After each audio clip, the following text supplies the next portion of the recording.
안녕하세요. 저는 미녀와 야수 소리를 들으며 다들 만류했던 결혼을 굳이 했다가 이혼을 하게 된 여자입니다. 미녀라니 제 입으로 말하기가 참 민망하네요. 이야기를 하자면 별 수 없이 제 외모를 남들이 칭찬해주는 대로 표현하게 될 텐데 듣기 불편하시더라도 양해 부탁드려요. 저는 살면서 못생겼다는 말을 들어본 적이 없습니다. 어떤 무리에 소속되었든 그 울타리 안에서 항상 외적인 면모가 손에 꼽힐 만큼 예쁘다는 말을 많이 들었어요. 예쁘다는 칭찬은 여자라면 다 좋아할 말이지만 그것 때문에 피해보는 경우도 적지 않게 있는데요. 제가 바로 외모 때문에 피해를 본 사람들 중 한 명입니다. 그것도 하필 결혼 과정에서요. 다들 혹시 이런 말 들어본 적 있으실지 모르겠어요. 잘생긴 놈들은 얼굴값하고 못생긴 놈들은 꼴값한다는 거요. 저는 외적인 칭찬을 많이 받는 편이지만 한 번도 제 외모로 특혜를 바라거나 잘난 체한 적이 없거든요. 단언컨대 절대 외모로 사람을 함부로 평가한 적이 없는 사람이에요. 그런 제가 이번 결혼을 통해서 아주 제대로 꼴값 떠는 신랑을 만났지 뭡니까? 저는 아직까지도 그런 남자를 만난 것이 제 인생 최대의 실수를 넘어서 가장 수치스러운 일이었다고 생각합니다. 지금부터 야수 같은 남자가 눈만 높아서는 얼마나 꼴값을 떨었길래 이혼까지 하게 되었는지 들려드릴게요.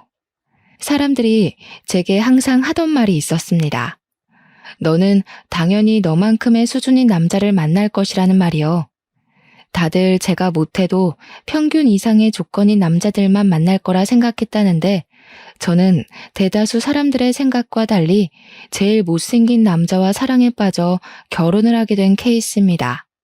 저와 남편의 만남은 외적인 차이가 심했던 만큼 만남조차 순순하지 않았어요. 누가 저한테 남편 수준의 사람을 소개해 주려 하지도 않았고 다들 제가 눈이 높을 거라고 생각해서 잘난 남자들만 만족할 거라고 생각했대요. 하지만 저는 사람들 생각과는 완전히 다른 이미지입니다.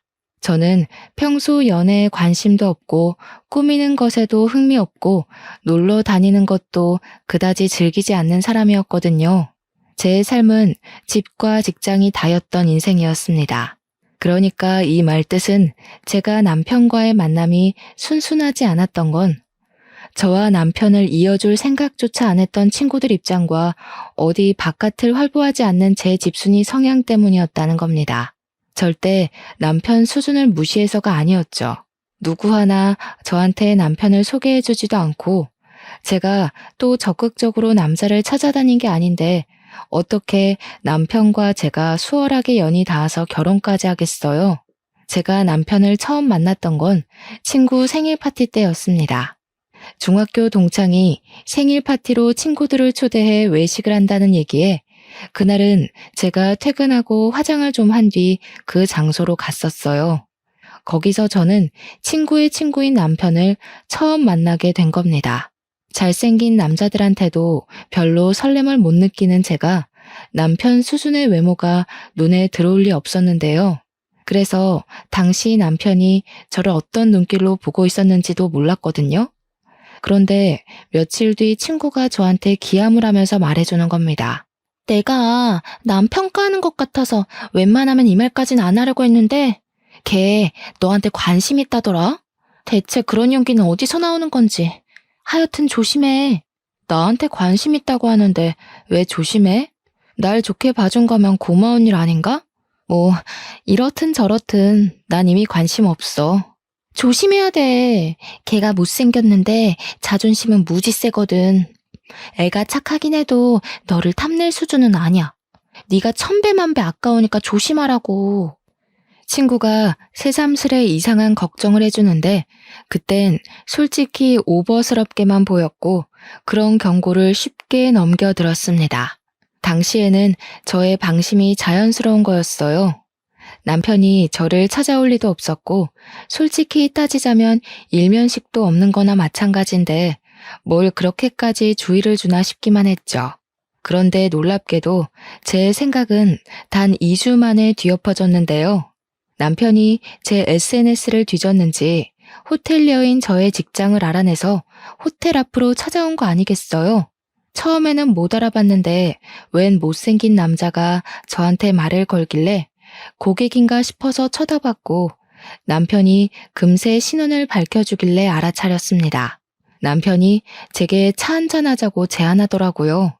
저는 별 볼 일 없다고 생각해서 거절했어요. 피곤하기도 했고 연애 자체에 관심이 없었거든요. 그런데 남편이 며칠 간격으로 계속 찾아오길래 스트레스를 받기도 하면서 한편으론 좀 무서운 거 아니겠습니까? 좋게 말해도 알아듣질 못하길래 경찰에 신고할 거라고 하니까 그 뒤로는 안 나타나더라고요. 솔직히 저는 이런 경험이 한두 번이 아니었어요. 특히 고등학교 때 야간 자율학습 마치고 밤늦게 귀가를 할 때면 이런 일들이 빈번하게 일어나곤 했습니다. 그래서 남편을 거절하는 것에 대해 그리 미안한 마음도 없었어요. 저의 이런 태도는 거만이라기보단 제가 이젠 남자들의 새카만 속내를 알만한 나이이기 때문입니다. 그런데도 제가 남편과 결혼을 하게 된 건 남편한테서 계속 오는 편지 때문이었어요. 남편은 제 번호를 친구한테 들어서 알 텐데도 제 직장으로 꾸준히 편지를 보냈는데 편지에는 항상 장문의 내용이 담겨 있었습니다. 처음에는 보지도 않고 버리다가 한날 제가 인생에 대한 회의감으로 무기력한 시기가 있었습니다. 다들 한 번씩 오는 인생 슬럼프 있지 않습니까? 저도 그런 상태였어요. 그래서 마치 아침 신문을 배달받는 것처럼 오던 편지를 한번 뜯어서 읽어본 적이 있었거든요. 내용은 별거 없었습니다. 그냥 자기 일상 얘기도 있고 날씨 얘기, 인간관계 얘기 등등 누가 라디오를 들려주는 것처럼 그런 일반적인 사람의 흔적이 묻어 있었습니다. 거기서 제게 인상 깊었던 부분은 편지의 마지막 멘트에 항상 제 마음을 복돋아주는 명언이 하나씩 적혀 있었다는 겁니다. 신기하게도 그 뒤로 그 편지를 받으면서 남들 사는 세상살이를 좀 더 폭넓게 느끼게 되었고 마치 포춘 쿠키 안에 행운의 매물을 보는 것처럼 적힌 명언대로 제가 지혜로워지는 느낌까지 받았어요. 그렇게 남편이 주는 편지를 통해서 저도 모르게 자존감이 서서히 채워져 갔죠. 덕분에 슬럼프 시기도 해를 넘기지 않고 훅 지나가 버렸습니다. 그러길 1년이 지속되었을까요? 이젠 남편의 편지가 기다려지고 남편이 뭘 하고 지내는지가 궁금하더라고요. 처음으로 남편을 제대로 마주보고 앉아 대화를 나눠보고 싶다는 생각이 들었습니다. 그래서 제가 그 많은 편지를 받았음에도 불구하고 딱 한 번 답장을 보낸 적이 있었는데요. 제 전화번호와 함께 만나자는 내용을 담아서 보냈고 그렇게 저희는 정식 만남을 갖게 된 거죠. 대화를 해보니 남편은 제가 아는 남자들 중 가장 착하고 성실하고 바보 같은 사람이었습니다. 모태솔로라고 하던데 여전히 남편의 외적인 부분은 제 타입이 아니었지만 그날따라 남편이 다르게 보이더라고요. 제가 사람 내면만 보고 완벽하게 넘어가게 될 줄은 정말 상상도 못했는데 그 길로 저는 결혼 약속까지 하게 됐습니다. 주위에서 저와 남편의 관계를 정말 많이 만류했어요. 제가 아깝다는 소리를 엄청 많이 들었습니다. 당연히 그들은 저처럼 남편의 진정한 내면을 모르니 그렇게 생각할 수도 있겠죠. 그럴 것 같아서 저는 그때마다 사람 외모만 보고 마음대로 판단 짓지 말라고 따끔하게 충고하곤 했습니다. 결혼식에선 보통 신부가 눈물을 많이 보이는데 저의 경우엔 남편이 울었어요. 항상 저를 자기한테 과분한 사람이라 대우해주고 자기가 무슨 복이 있어서 저처럼 아름다운 여자랑 결혼할 기회가 닿았는지 고맙기만 하다고 하더라고요. 제가 그땐 콩깍지가 단단히 쓰였었나 봐요. 그렇게 우는 남편이 귀여워 보였습니다. 결혼해서도 남편은 제가 친정에서도 받아보지 못했던 대접을 매일같이 해주며 공주로 대해줬습니다. 남편의 마음은 고맙지만 한편으로는 남편이 자처해서 집사 노릇을 하는 게 불편해서 제가 서로 맞춰가자고 말린 적도 있었어요. 그럼에도 남편은 자기가 좋아서 하는 거라며 제게 헌신하는 걸 끝까지 고집부리더군요. 차라리 그 정도까지 제게 노력하지 않았다면 제가 남편에게 좀 덜한 배신을 느꼈을지도 몰라요. 제 인생은 가장 행복한 기점을 딱 찍고서 그대로 수직 하강하였습니다. 행복할 줄 알았던 제 결혼 생활에 금이 가기 시작한 건 남편의 잦은 술자리로 인해서 제 몸매에 변화가 오면서부터였어요. 신혼일 때 남편은 저를 여기저기 자랑을 하고 싶어 했는데요. 그 때문에 술자리를 정말 많이 돌았습니다. 그러면서 남편처럼 똑같이 모태솔로의 못생긴 친구들한테 저를 보여주며 마치 그 무리를 군림하게 된 왕처럼 행동을 했어요. 매번 착하고 순한 남편만 보다가 친구들 앞에서 기세등등한 남편의 모습을 보니 그건 제게 좀 낯설었습니다. 그래도 오죽 내가 좋아서 나를 자랑하고 싶을까 싶어 저는 남편이 같이 친구 만나러 가자고 조르는 술자리마다 함께 참석하여 남편 친구들과 잘 어울려 놀았어요. 평소 술은 입에도 안 달고 살던 제가 단기간에 술자리와 야식자리가 많아지니까 당연히 급속도로 살이 찔 수밖에 없더군요. 몸매를 관리해야 되는 직업이기도 하고 먹는 것에 욕심 없어 몰랐는데 살은 한번 찌는 게 보이기 시작하면 무서운 속도로 불어난다는 걸 알았습니다. 직장 유니폼도 작아져서 2사이즈 큰 걸로 다시 주문하는 지경까지 되고 말았죠. 내 몸 내가 찌는 거 누구보다 제가 잘 알거든요. 굳이 지적해주지 않아도 알고 있고 더 불어나기 전에 관리해야 한다는 것 정도도 인지하고 있단 말이죠. 그런데 제가 황당했던 건 눈에 띄게 살이 찌자 남편이 변하기 시작했다는 겁니다.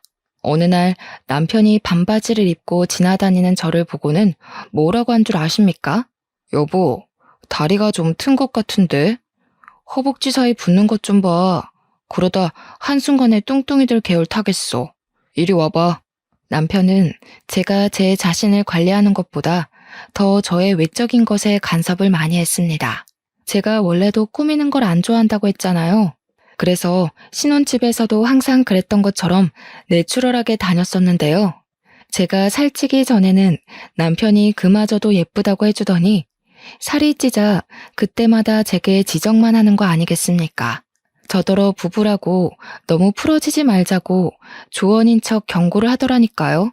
솔직히 단기간에 2사이즈나 불었는데 살이 트는 건 어쩔 수 없는 거 아닙니까?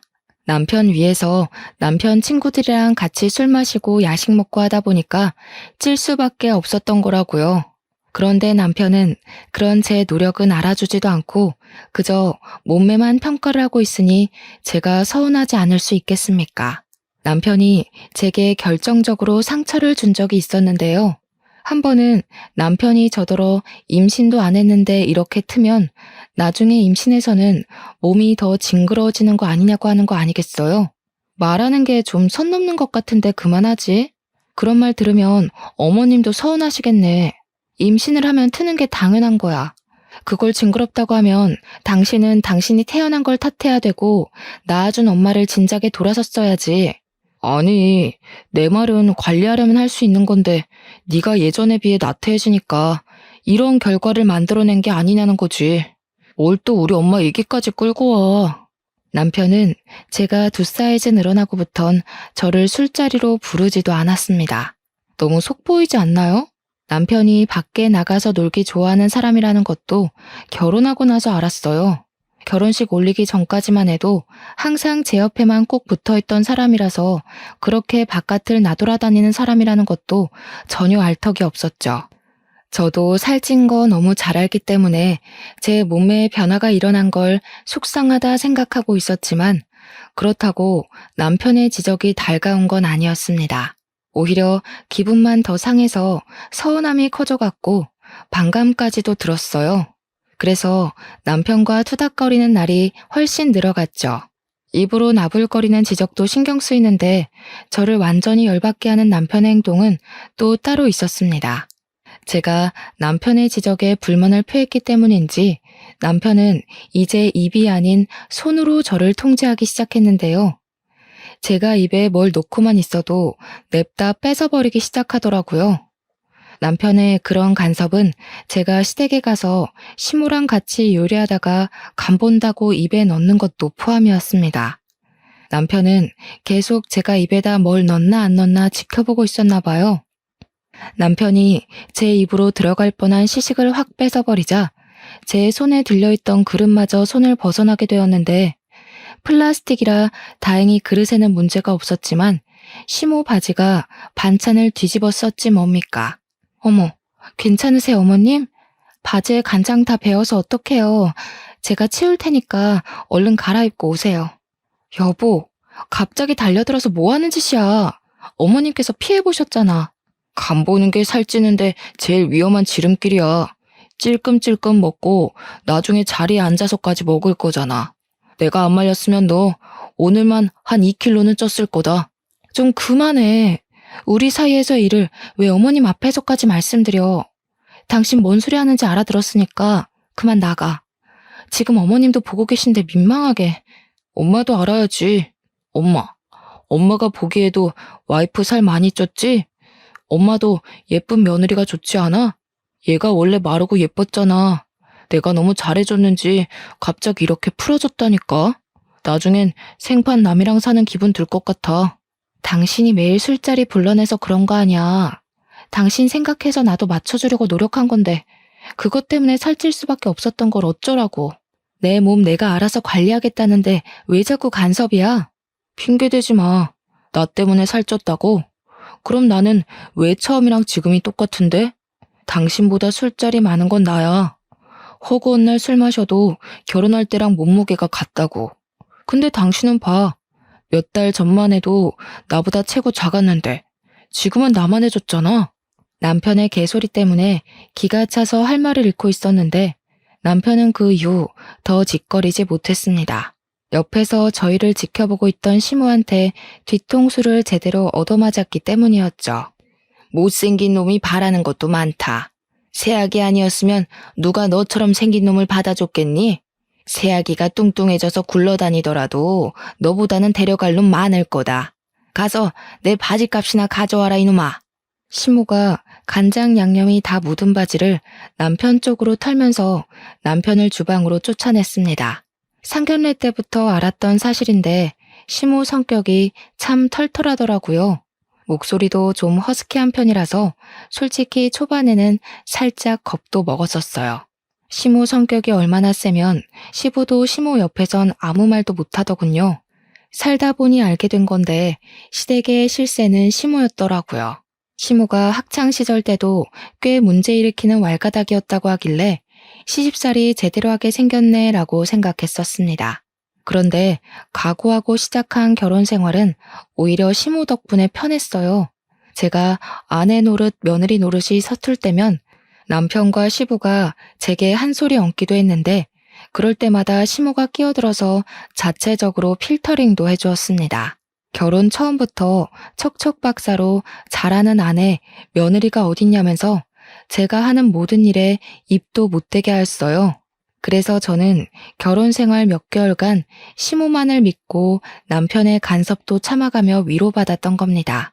시모 말로는 남편이 외동이었던 건 시부의 외모를 닮은 사람이 또 나올까 싶어서였다고 했는데 시모가 그 말을 해줄 때 웃음을 참느라 힘들었던 기억이 나요. 실례인 거 알지만 남편 못지않게 시부 또한 잘생긴 얼굴은 아니었거든요. 남편이 시부를 아주 똑 닮았더라고요.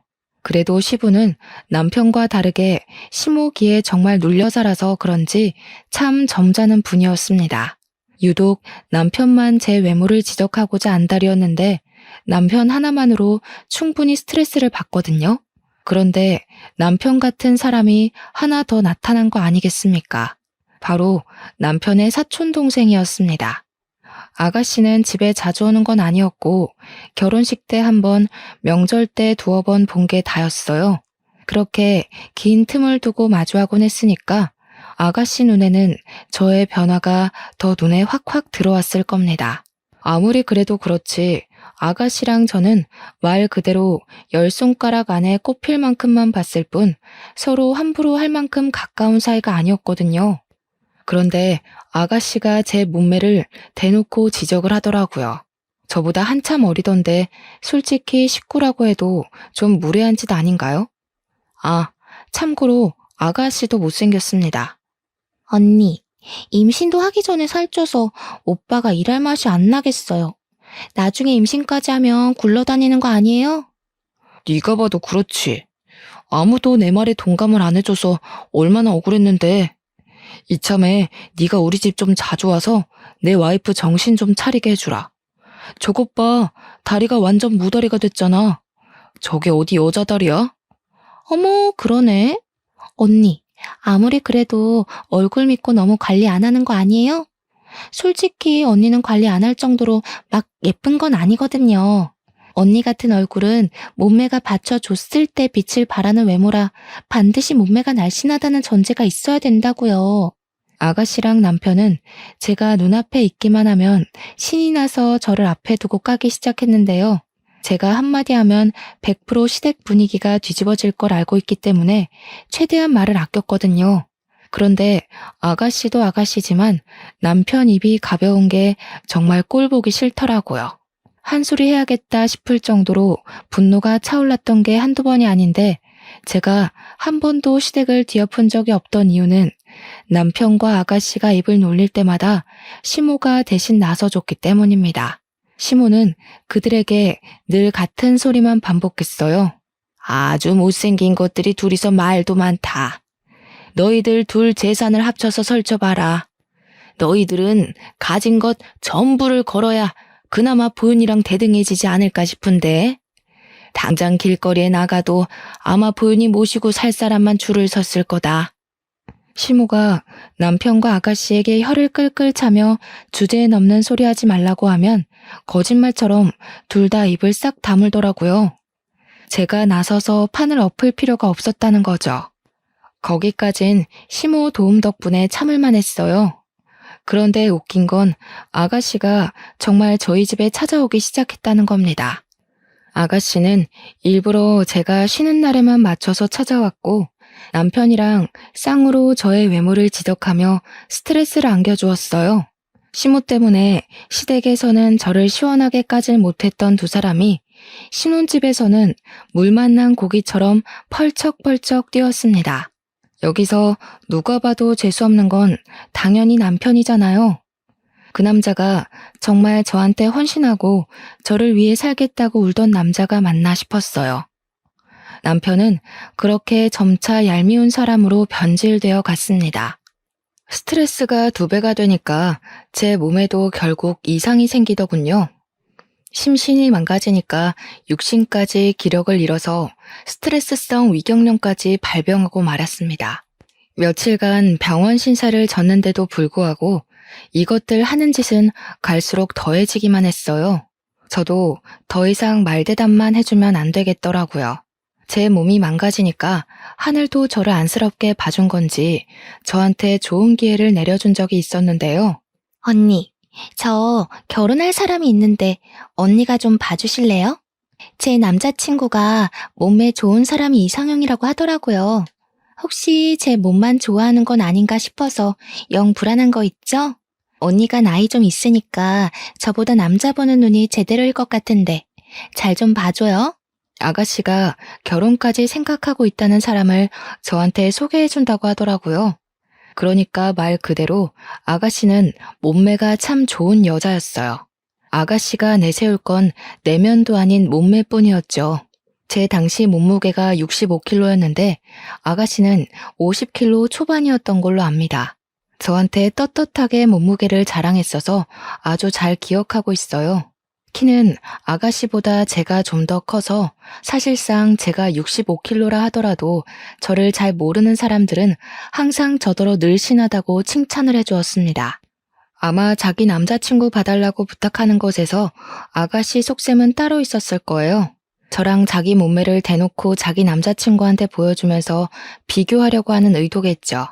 너무 눈에 보이는 여우짓이었습니다. 그런 사람들 있지 않습니까? 여우짓 잘 못하는 애들. 여우짓 한 번도 안 해본 애들이 어중간하게 도화살인 척 하면서 본인의 매력을 반감시키는 짓 하곤 하잖아요. 아가씨가 딱 그 짝이었어요. 제 부른 몸매를 이용해서 자기 남자친구한테 점수를 더 따려는 목적으로 부탁한 거겠죠. 그 못난 속심이 보여서 솔직히 짜증이 났지만 저는 아주 흔쾌히 수긍을 했습니다. 하늘이 주는 복수의 기회라고 생각했어요. 제가 약간의 튼살은 생겼을지라도 태생부터 군살은 별로 없는 편이었어서 들어갈 때 들어가고 나올 때 나온 라인이 약간은 남아 있었거든요. 물론 결혼 전보다는 못했지만요. 그래서 아예 작정하고 처녀 때처럼 꾸며서 나갈 생각으로 아가씨 제안을 허락했던 것입니다. 눈에는 눈, 이에는 이가 얼마나 무서운지 그 어린 아가씨한테 알려주고 싶더군요.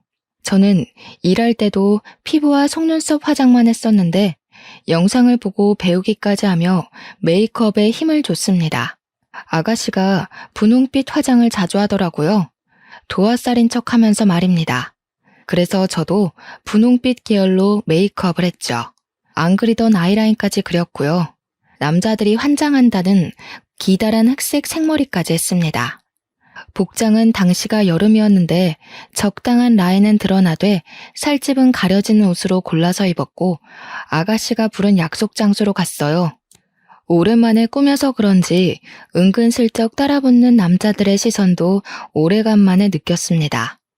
결혼하기 전에는 몰랐는데 결혼하고 나니까 그런 남자들의 관심이 고맙기만 하더라고요.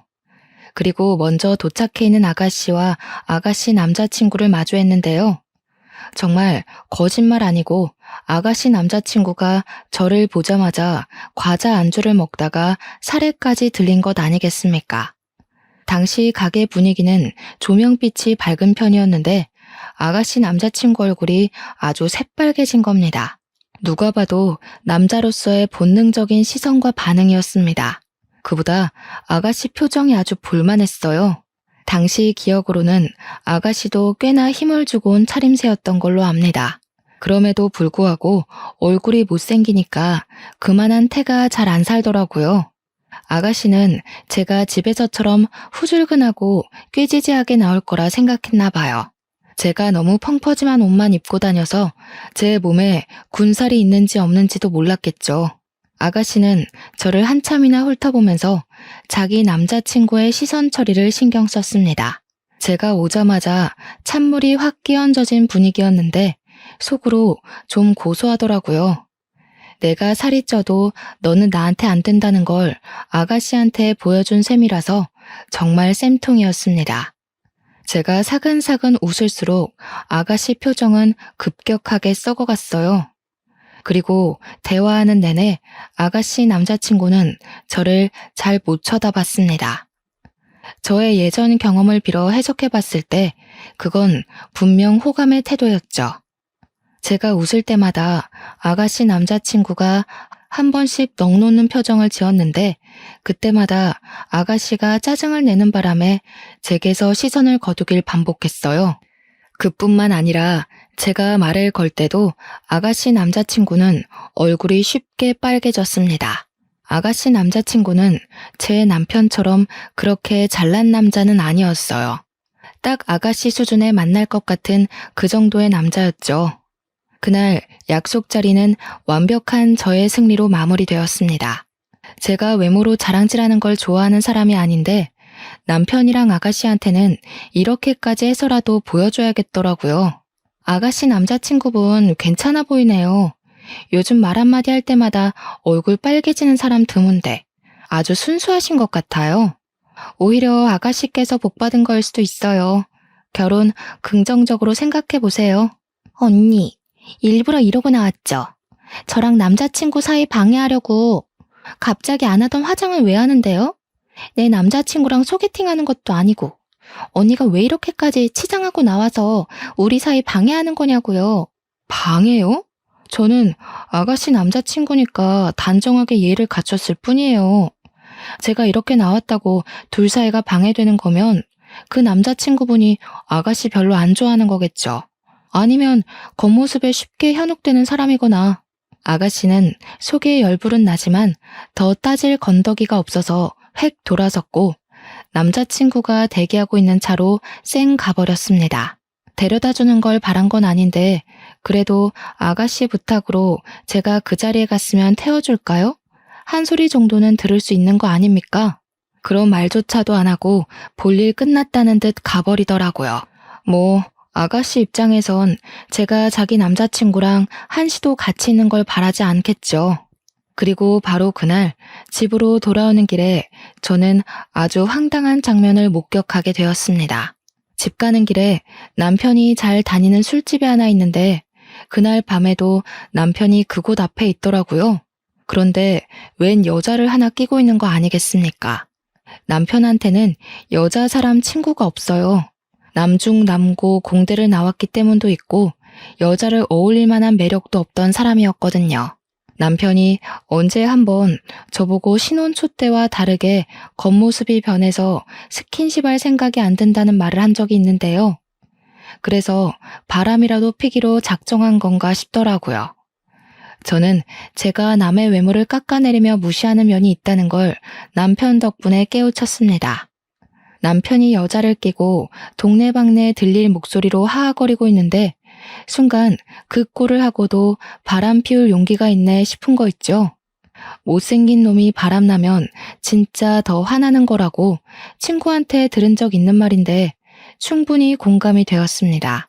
남편 얼굴로도 바람을 피울 수 있구나, 바람에는 조건이 없구나 생각이 들더군요.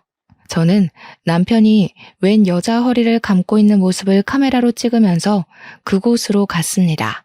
제가 오랜만에 빡세게 화장을 했더니 처음엔 남편 친구들이 저를 못 알아보더라고요.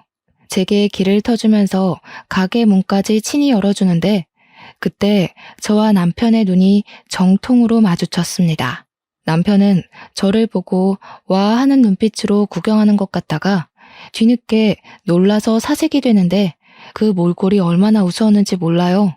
그리고 남편 옆에 딱 붙어있던 여자는 역시나 남편 수준에 걸맞은 같은 급의 여자였습니다. 여보? 아니 어떻게 된 거야? 이렇게까지 차려입고 어디 갔다 오는 길인데 그보다 무슨 바람이 들어서 안 하던 치장을 다 했어? 축하해, 새 부인 맞이하게 된 거. 어머님 말대로 혼인신고 늦춘 거 너무 다행이다. 너한테 내가 너무 아깝긴 했어. 그만 이혼하자. 근데 여자분이 너무 보는 없으시다. 고작 이렇게 생긴 남자 때문에 소송까지 당하게 생겼네요. 혼인신고 안 해도 상간녀 소송은 가능한 거 아시죠? 당시 남편 친구들은 술에 취해 있었는데 친구들이 남편 상간녀 앞에서 대놓고 상간녀와 저를 비교하며 상간녀 외모를 지적하기 시작했습니다. 남편한테 욕까지 하더라고요. 이렇게 예쁜 와이프를 두고 생기다만 여자랑 미친 짓 했다고. 넙죽 엎드려 절을 하고 살아도 모자랄 판에 왜 사서 못생긴 여자로 갈아타냐고 악담을 퍼붓더군요. 분명 방금까지 분위기가 좋았던 걸로 봤는데 순식간에 상황이 뒤바뀌어 버렸어요.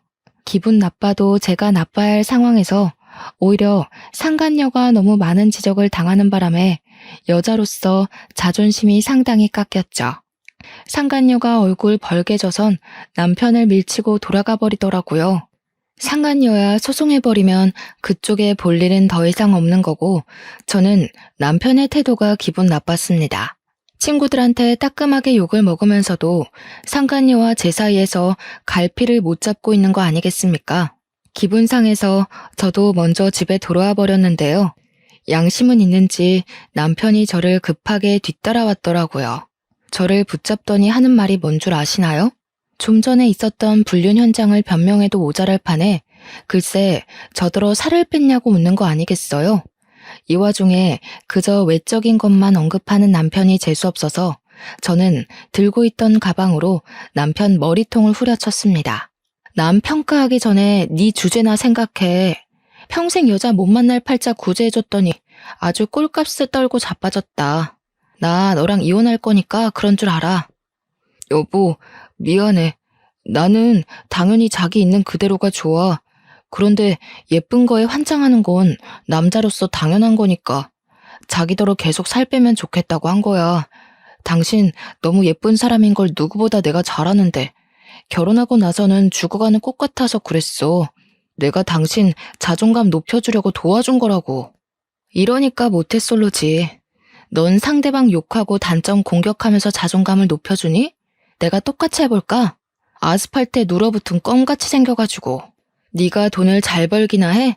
볼 거라곤 헌신짝처럼 애쓰는 순수한 마음밖에 없던 놈이 이젠 그마저도 사라져서 이젠 완전 볼품 없어졌네. 뭐라고? 아스팔트? 뭐? 당신 여태 나랑 살면서 그런 생각하고 있었던 거야? 내가 아무리 당신보다 못났다고 하더라도 사람은 겉모습이 다가 아니거든? 어떻게 그런 말을 할 수가 있어? 먼저 겉모습에 정신 빠져있던 게 누군데 나보고 죽어가는 꽃 같았다며? 그래, 주제도 모르고 잘도 나불거렸다. 내 주위에서 너랑 같이 사는 나더러 비 좋다고 하더라. 이혼하면 친구들이 나한테 더 능력 좋고 잘생긴 남자 소개해준다고 대기 중이야. 그런데 넌 과연 나보다 잘난 여자를 만날 수 있을까? 그럴 리가 없지. 그런 여자가 너를 왜 만나겠어? 어때? 자존감이 좀 올라가니? 남편은 제 말에 기함을 하다가도 이제 좀 저랑 살았다고 기분 나쁜 감정도 서슴지 않고 드러내더군요. 저한테 몸매 지적하면서 껍데기 변했다고 나무랄 땐 언제고 꼴에 외모 지적받으니까 기분이 상했나 보더라고요. 저보고 외모지상주의였냐고 얼굴값 하는 다른 인간들이랑 결국 똑같은 여자였냐면서 그러대요. 어쩜 자기 발자취는 돌아볼 줄을 모르는지 한심하기 짝이 없지 않습니까? 저는 제가 받았던 상처만큼 그대로 돌려줬을 뿐입니다. 세월로 따지면 당연히 제가 훨씬 손해이긴 하지만요. 남편은 저한테 외모 지적을 받아서 단단히 삐쳤습니다. 그러거나 말거나 이젠 남편이 뭘 하든 어쩌라는 건가 싶더군요. 다음날 연차를 낸 저는 시댁을 먼저 찾아가 이혼을 하겠다는 의사를 밝혔고 시부모에게 남편이 바람피웠던 정황까지 낱낱이 보여줬습니다. 가장 먼저 성화를 표한 건 역시 시모였는데요.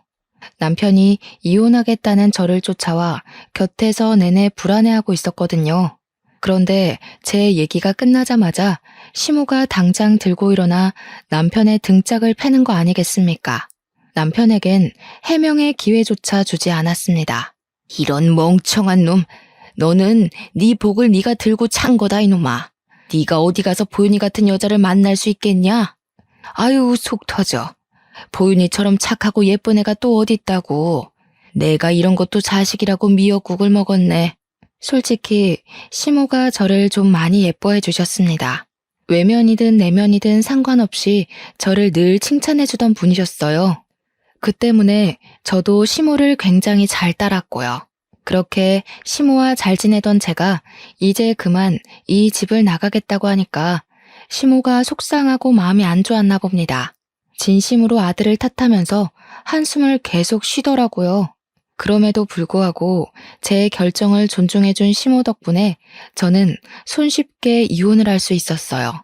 남편과 나란히 도장을 찍고서 저는 상간녀 소송까지 바로 진행을 하였죠. 그런데 상간녀 소송 준비 중에 변호사가 유익한 정보를 하나 주었는데요.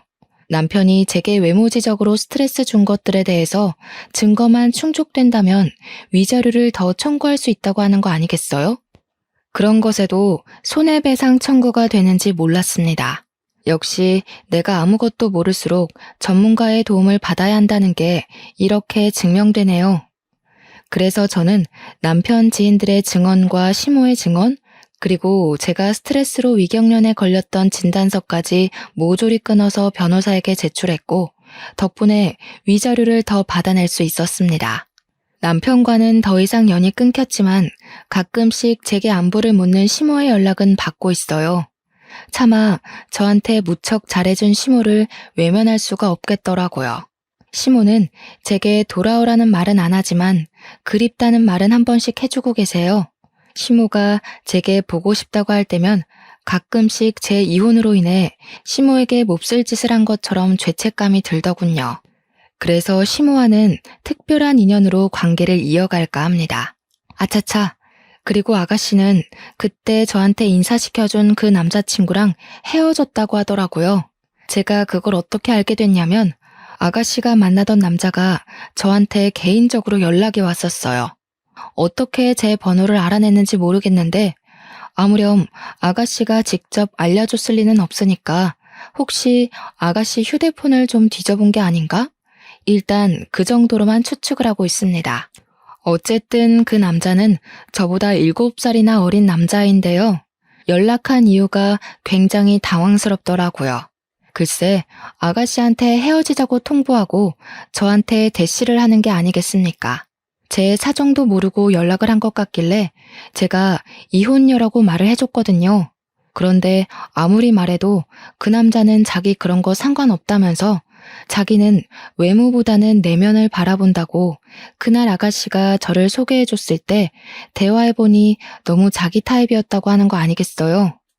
듣는데 어쩜 제 못난 전남편과 수법이 똑같던지 고작 2~3시간 만에 제 내면을 보였을 리가 있겠어요? 결국 자기도 내 외모에 반해놓고 내면 타령을 하면서 입에 발린 말을 해대는데 자꾸만 전남편 모습이 겹쳐서 불쾌하더라고요. 제가 말씀드렸죠. 이 남자도 딱 아가씨 수준에 걸맞은 촌스러운 남자라는 건 말입니다. 저한테 내면 타령하면서 매달리는데 한숨밖에 안 나오더군요. 그냥 차단 박으려고 했는데 과거에 저한테 막말하던 아가씨가 떠올랐지 뭡니까. 유일하게 아가씨한테만 별 타격을 못 주고 이혼해버렸는데 마지막 피 한 방울까지 제대로 빨아먹어주고 싶더라고요. 그래서 그 남자애가 연락 온 거 전부 캡처해서 아가씨한테 전송해버렸습니다. 아가씨가 곧바로 전화가 오길래 받지도 않고 끊었더니 제가 받을 때까지 미친 듯이 연락을 해대더라고요. 벼랑간 더 이상은 제 손밖을 벗어난 일이라 생각하고 남자애랑 아가씨 둘이서 잘 해결하길 바랄 뿐으로 손 털어버렸네요. 그리고 저는 현재 이혼녀지만 당당하게 살고 싶어서 다이어트를 열심히 했어요. 식사량만 줄였더니 바로 5kg가 빠져버리더군요. 이 기회에 아예 몸을 제대로 만들고 싶어서 헬스장까지 등록했고 운동하다 보니까 새로운 곳에 재미까지 들려버리고 말았죠. 1년 동안 개인 운동 다니면서 트레이너의 추천으로 지금 피트니스 대학에 나갈 준비 중에 있습니다. 한 번도 도전해보지 않았고 감히 상상도 못해본 길인데 하루하루 준비해 가는 날이 알차고 힐링도 많이 되더라고요. 마치 제2의 인생이 시작된 기분이랄까. 아마 제가 아이가 없었기 때문에 아무 일 없던 것처럼 싱글로 빠르게 복귀할 수 있지 않았나 싶습니다. 다른 사연들 보니까 아이 때문에 이혼을 하고도 고충을 겪는 분들 꽤 되시더라고요. 홀로 아이를 키우다 보니 사회적 억압도 2배, 책임감도 2배, 스트레스도 2배가 아닙니까? 저도 저지만 사실 그런 분들이 정말 대단하고 존경스러운 여성분들이 아닌가 싶어요. 어떻게 그런 걸 다 이겨내고 앞으로 전진할 수 있는 건지, 희망을 꿈꿀 수 있는 건지 놀랍기만 하네요. 그런 게 엄마들만이 가질 수 있는 초능력인 걸까요? 그리고 제가 사연을 쓰는 동안 외적인 비하 발언을 많이 할 수밖에 없었는데요. 전 남편의 가벼운 행실을 참기만 할 수가 없어서 저도 모르게 똑같이 행동을 해버렸어요. 그 부분은 반성하고 있고 어디 가서 함부로 남의 겉모습만 보고 판단하지 않도록 저를 끊임없이 돌아보고 있습니다. 제게 피해를 주는 발언에 맞서는 게 아니라면 앞으로도 쭉 외모 평가는 할 생각이 없습니다. 계속 조심할 거고요. 어찌 보면 별일 아닌 걸로 이혼을 했다고 생각할 수도 있겠지만 저는 제 자존감을 지키고 싶었어요. 저를 함부로 대하는 사람과 평생을 함께할 자신이 없어서 그만 이혼이란 길을 선택한 것이니 제 결정에 후회는 하지 않습니다. 가벼운 선택을 했다고 보진 말아주셨으면 좋겠어요. 다들 나를 지키는 방법은 많고도 다양한 거잖아요? 그만 제 사연을 마무리하도록 하겠습니다. 들어주셔서 너무 감사드려요.